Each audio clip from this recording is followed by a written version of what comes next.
Classism in Democratic Elections. Hello, my name is Ann Paulsen, and I'm a student at Seton Hall University.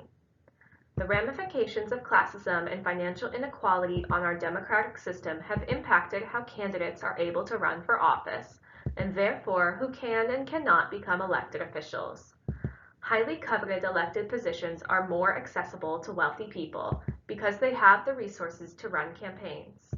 Although almost any citizen is allowed to run for office, people who are wealthy are overrepresented in Congress because they have fewer barriers and obstacles to victory.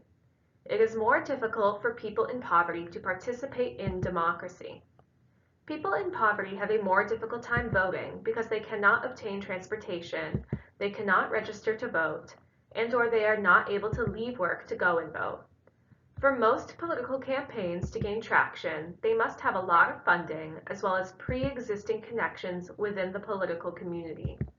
Political action committees, or PACs, deepen the economic divide between candidates by allowing corporations and other entities to make unlimited campaign donations.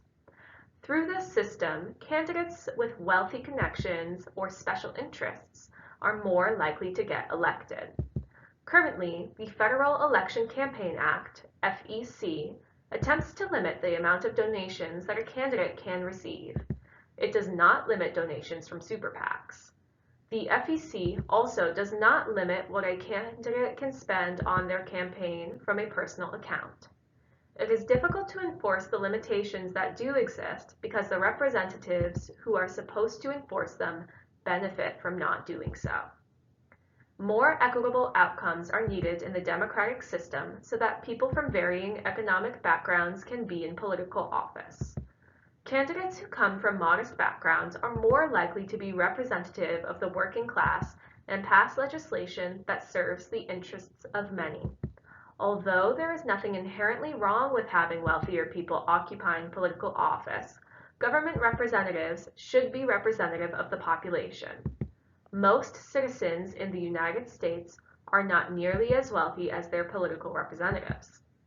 Historically, white members of Congress are overrepresented when compared with the overall U.S.'s population. White supremacy has been a contributing factor to election results and fundamental to the formation of the U.S. democracy. Voters who are white tend to vote for candidates who are white. Some politicians have found ways to use white supremacy to their advantages by leveraging social anxieties. White politicians invoke fear that voters who are white will be encompassed by minority groups if a white candidate is not elected.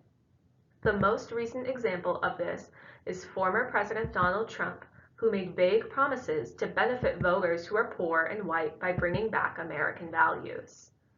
Racial inequities in Congress and in elections further this economic divide between candidates. Much work is still required to ensure equal opportunity for all citizens. The current system must be dismantled so that any person who would like to run can do so. To close the economic disparities between citizens and representatives, the FEC must be strengthened with harsher guidelines. The FEC should limit the amount of money candidates can spend on their campaigns and limit the amount of money that a super PAC can donate. The federal government must make election days into holidays and legally require that employers give employees the day off to allow for more people who are working class to vote. For the United States' democracy to accurately represent the population, people who come from varying economic backgrounds need to have the same ability to run for office and win. Thank you.